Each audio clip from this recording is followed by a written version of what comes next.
Well, hey guys, welcome back to the BCR Garage. Today, in the next installment of the BCR Garage Series, we're going to be changing the front wheel and tire on my 2013 Road Glide Custom, and we're also going to be changing out the front brakes. So I've already got the replacement tire. I got a Dunlop American Elite. Got it from J&P Cycles. They had the best price, free shipping, highly recommend. So what we're going to do is take off the front wheel, and then I'm going to take the wheel and my new tire into a local independent shop, and I have them mount and balance it. And hopefully I can get that done in a couple days. Today's Saturday. I hope to get it done on Monday, and then install it, and then I'll record that and finish up this video.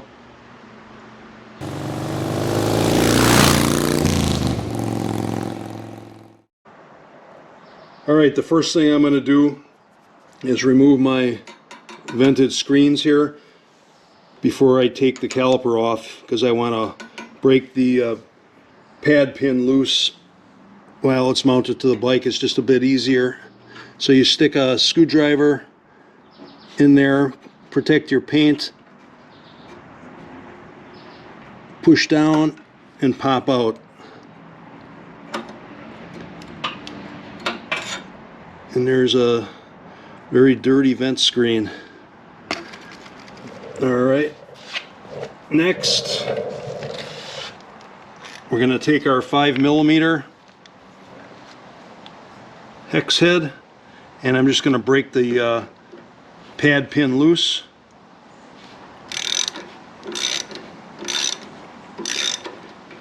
And we'll just leave it like that for now. And then now we're going to remove both of the caliper mounting bolts.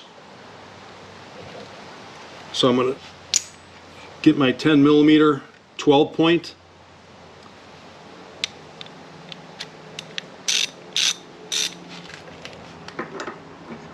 We'll break these loose.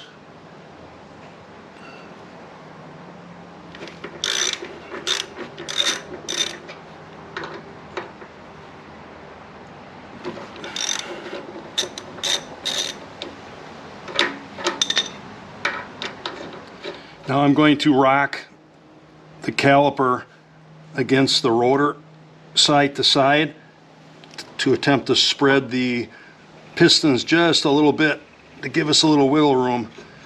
And then drop it down, out, and she's off. Hang it right here on my crash bar. Okay, now we're on the right side. Same thing. Press down and out.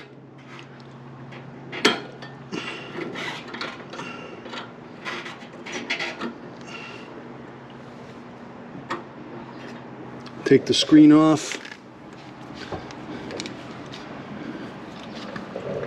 Break loose the pad pin.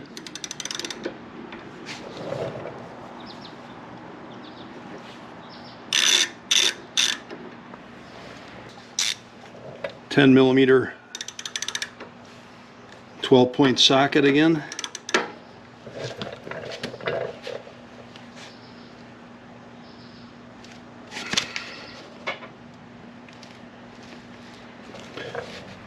That bugger's on there.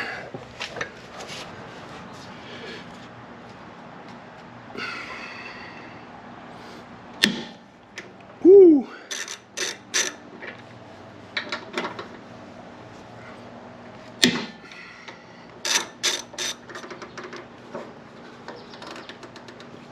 Rock the caliper back and forth on the rotor. Come down, out.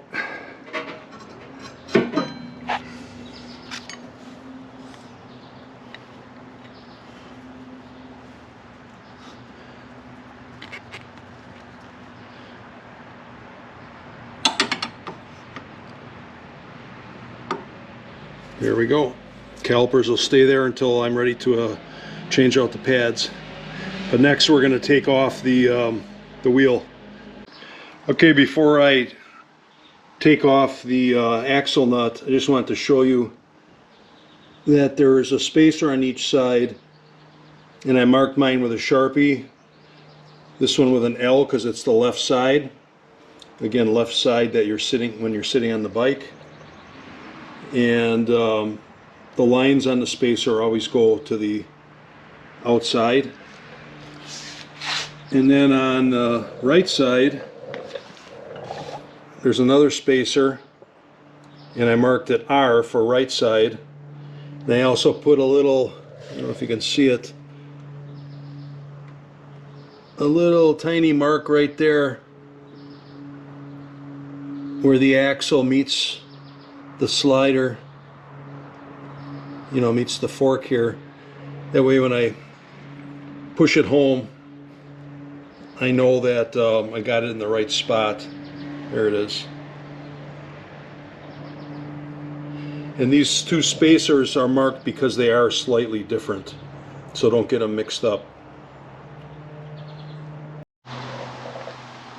Okay, now we're going to take our 1/2 inch breaker bar with our 15/16 socket, 6-point.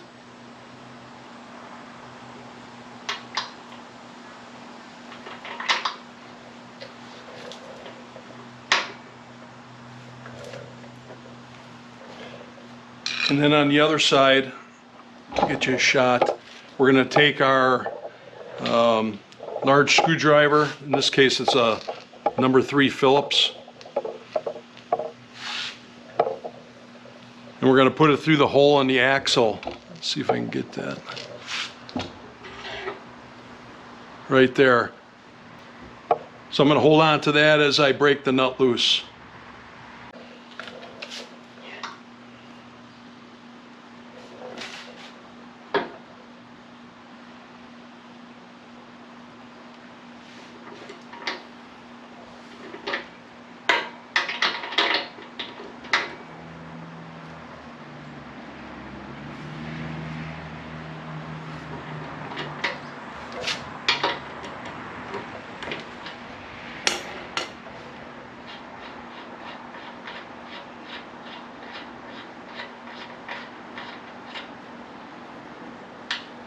Nut and a flat spacer.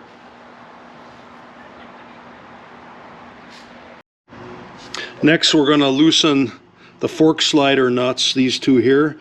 Don't remove them, just loosen them. And I forgot to mention you're going to need a 1/2 inch socket for that.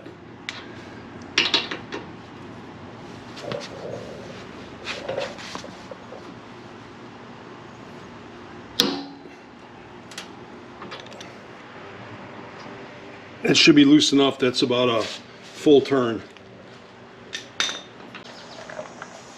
Now I'm going to put my screwdriver back in the axle and tap it out with a rubber mallet on the left side.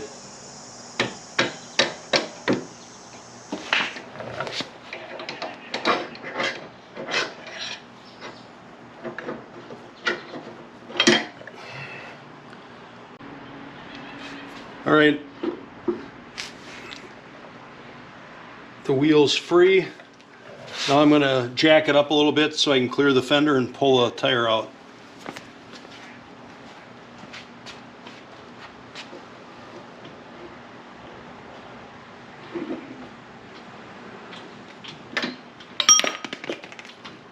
There go the spacers.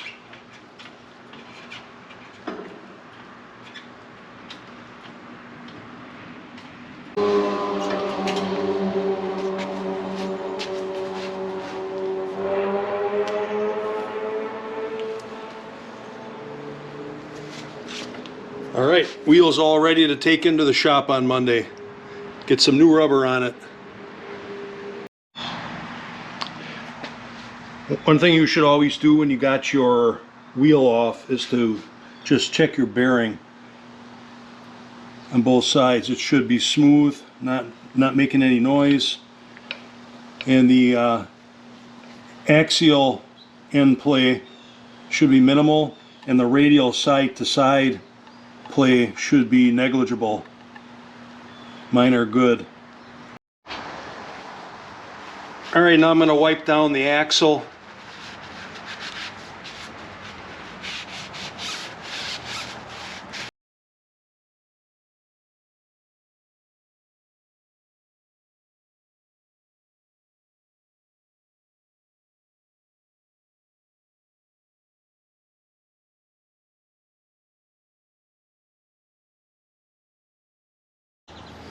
That was my right one.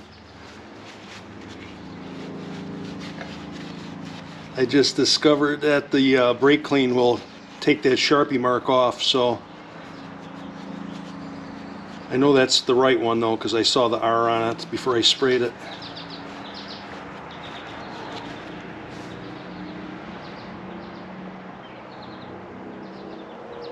And then I'll put anti-seize on all this stuff when I get ready to reassemble. Also, clean out your both sides of the bearing with some brake clean. And then I'm going to run a shop rag with a little brake clean on it all the way through.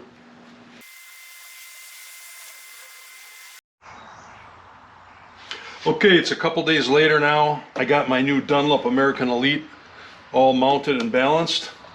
The independent shop did a great job for me. They did it while I waited. Now's a good time to clean up your wheel, which I've already done, and to check your brake disc bolts. So I'm going to do that now. Mine are T40, and the torque spec from the service manual is 16 to 24 foot-pounds. I've got my torque wrench set at 21 pounds, so I'm just going to go around and check them in a star pattern. Got to kind of squeeze the tire between your legs so it doesn't turn.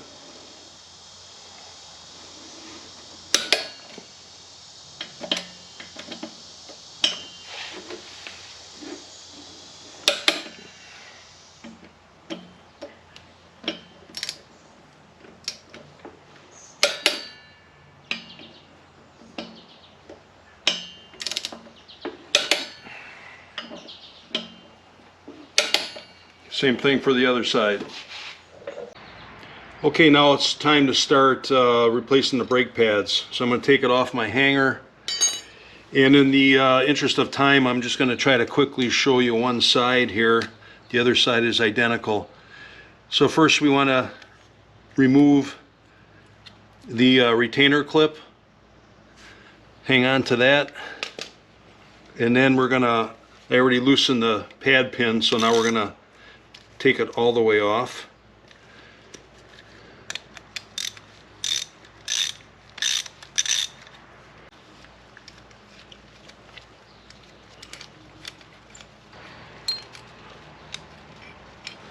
And when we dispose of these are one-time use. The new Harley brake pad kit comes with a new pad pin. And now we're going to pop the pads out.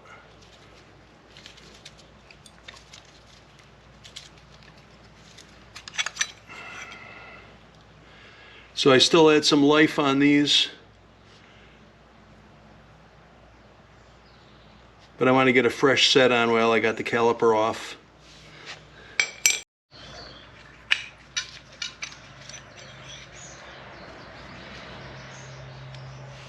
Next, we're going to spray this out real good with some brake cleaner.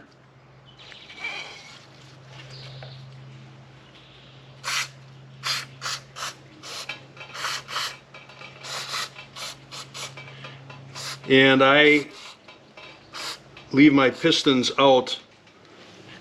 I don't compress them prior to taking the brake pads out, because you don't want to be pressing all that dirt and grime into your piston bore. I will compress them after I get them cleaned.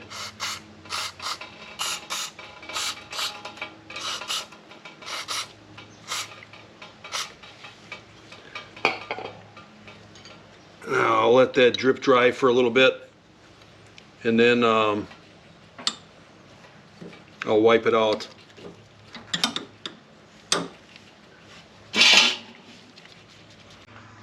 So before we compress our pistons, we have to take a little fluid out of our master cylinder. And before we do that, we have to protect our paint because .4 brake fluid is very caustic and will eat paint up. So I already got my tank covered, and now I always like to make a little bib for my master cylinder. Just take a shop towel and cut about 2 inches or so, just long enough to fit over the master cylinder cover.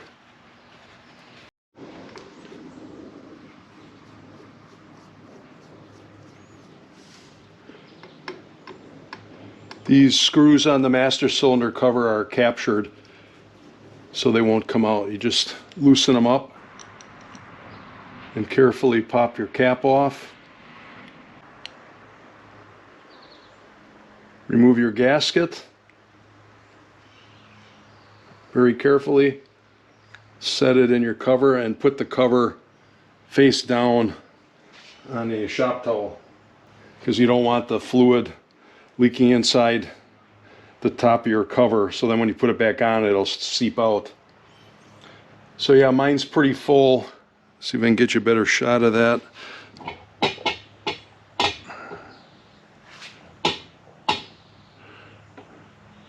So I'm going to take out about 50% of that, and then I'm going to compress my pistons. Okay, now you're going to need some type of suction system. I got my Mighty Vac. Highly recommend this one. And I'm going to suck out about 50% of the fluid. And the reason we do that is because when we push the pistons in, it's going to drive more fluid up into the master cylinder. And if the master cylinder is full, it's going to overflow.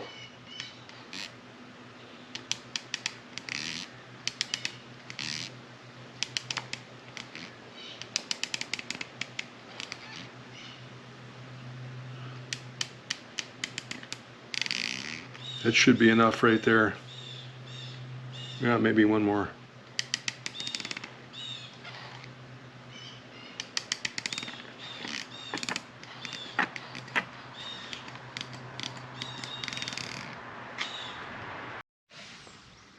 All right, we've got a nice clean caliper. I think you can see that. Now we're going to spread the pistons. I have a piston spreader that works real well, so that's what I'm going to use.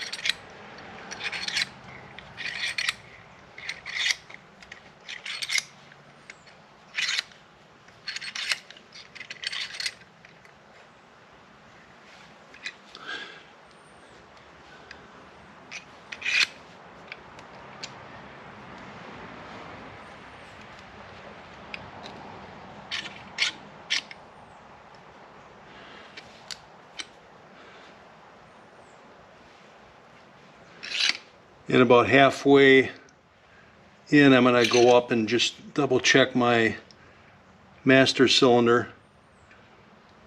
Make sure that everything's going okay up there. Right about here. Okay, it's all good. So now I'm going to press them home.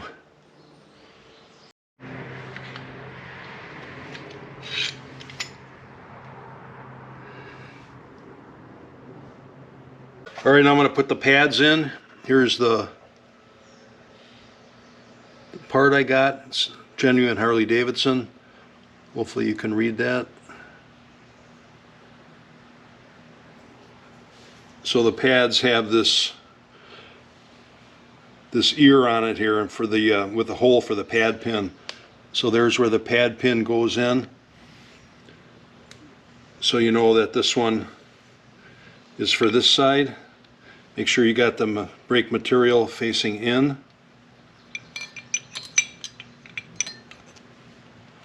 And you just put the front in, press down, and it clips in just like that. Other side the same way. Put the front in and rock it down.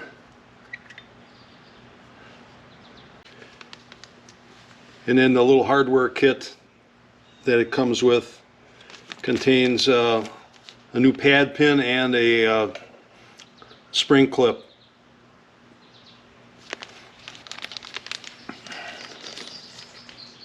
I didn't know it was going to come with that spring clip till I opened it up. So you put the pad pin through both pads. And I'm just going to get it started, snugged up, and then I'm going to do the final torque on once I get it mounted. Okay, and now the clip. So there's a groove in the pad pin that this slides over. Make sure you get it over that.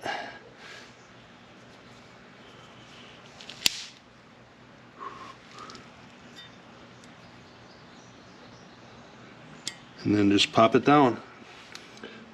Alright, that side's done. Do the same procedure to the other side, and then we'll throw the wheel on. Okay, I topped off the master cylinder, tightened the cover down. Now I'm going to roll the wheel in. Just remember to make sure your directional arrow is facing the right way. It is right there. Also make sure that your brake disc directional arrow is correct. There it is right there. So this is the left side of the bike. That's the left brake disc, and the directional arrow matches there it is, matches the arrow on my tire.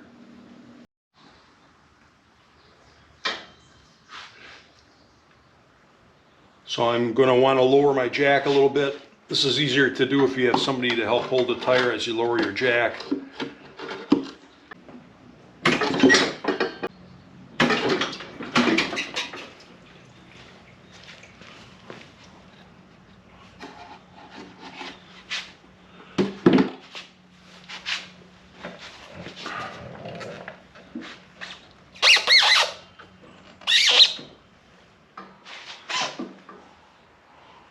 I think that's good.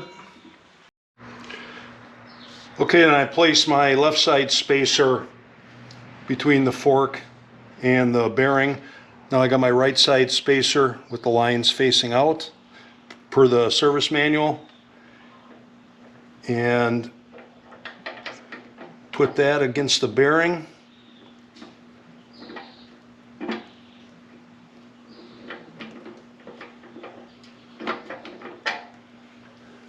Now I've got my axle already lightly coated with some anti-seize.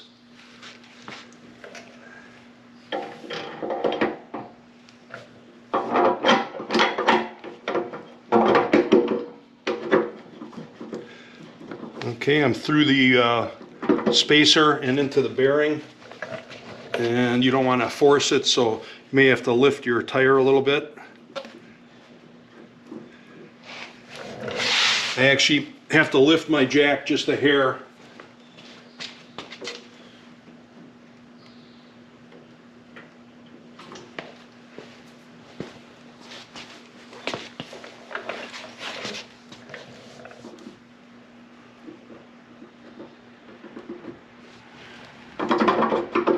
And it should just slide in.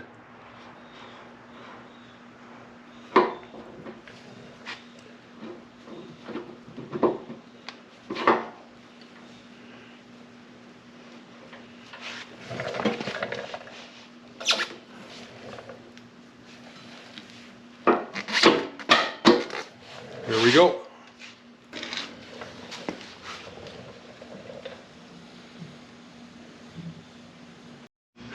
Just wanted to show you, you may remember I made that little mark right there to make sure I sent my axle home all the way. That's where it met the fork before I took it off. It's not really necessary to do because you just push it all the way in and it's going to stop when you have it in. But anyways, just a little peace of mind. Okay, now we can put the flat washer on and the nut.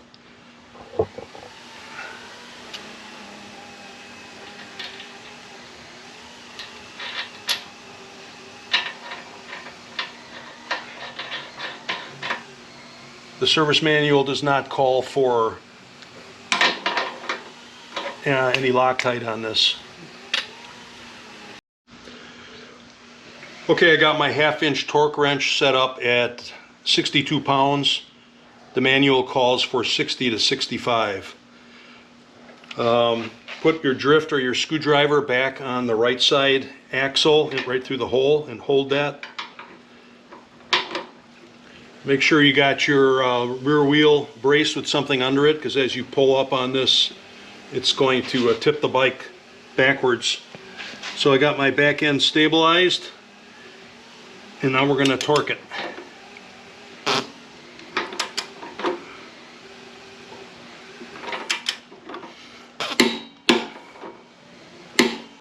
There we go, 62 pounds. Now we'll go over and torque up the pinch bolts. Torque spec for the pinch bolts are 132 to 180 inch-pounds. I've got my torque wrench set up at 160. And I'm going to turn these a little at a time, so I got a nice even pressure on the axle. That's 1 and 2. Time to install the caliper. Take it off the hanger. Just reverse what we did before. Bring it in down low.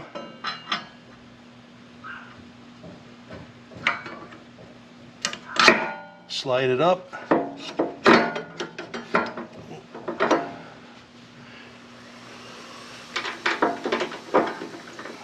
Put your 2 bolts in.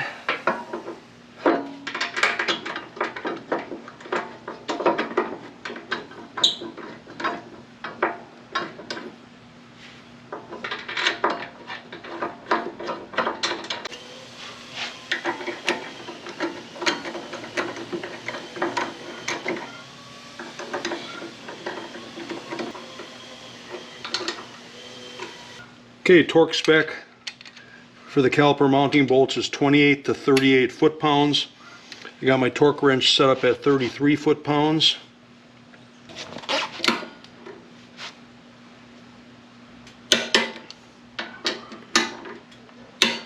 There we go, 33 foot-pounds. Okay, the last thing to do on this side is to tighten up our pad pin bolt. Manual calls for 75 to 102 inch-pounds. I have my torque wrench set up to 90 inch-pounds, and we'll snug her up.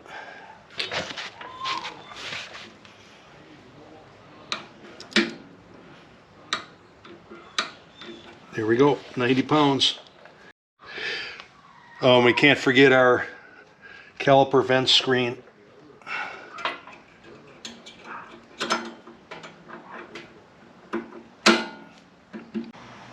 Alright, then just repeat that process on the right side brake and take her off the jack. And don't forget to pump up your front brakes to get that fluid back down, pressing those pistons out against your new pads. So that was a fun little project. Enjoyed it. I hope you stuck with me. Hope it was helpful. Cheers everybody. BCR out.